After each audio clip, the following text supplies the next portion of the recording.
रक्षाबंधनच्या तुम्हा सर्वांना खूप खूप शुभेच्छा. 4 लाईनी रक्षाबंधनवरती ऐकून घ्या बरं का.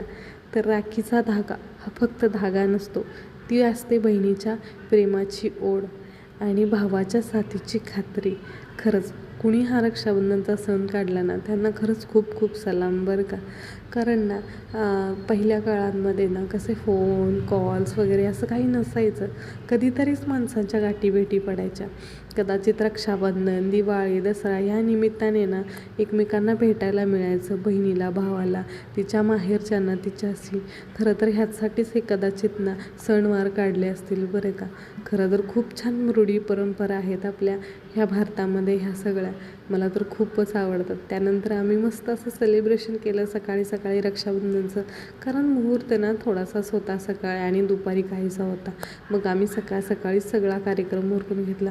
कारण शिवांश पण मूडमध्ये असतो ना त्यावेळेला. आणि दिदूने मात्र ह्यांना पण राखी बांधली आणि शिवला पण बांधून घेतली. मीही अनिकेतला राखी बांधून घेतली.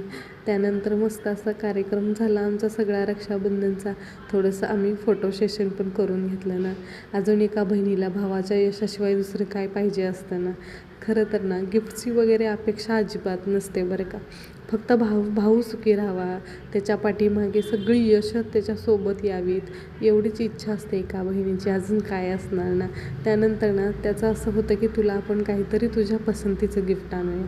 तर मग म्हटलं चला मस्त गेलो आणि मस्त छान अशी साडी घेतली आणि खरंच खूप छान वाटलं मला. कारण आज कालपर्यंत जे भाऊ छोटे होते ते आज खरंच खूप मोठे झालेत, कमवायला लागलेत, आमची आवड निवड सगळे जपतायत. ह्या गोष्टीचाच आम्हाला खूप आनंद आहे. चला तर मग व्हिडिओ आवडला असेल तर सबस्क्राईब करा. Bye bye.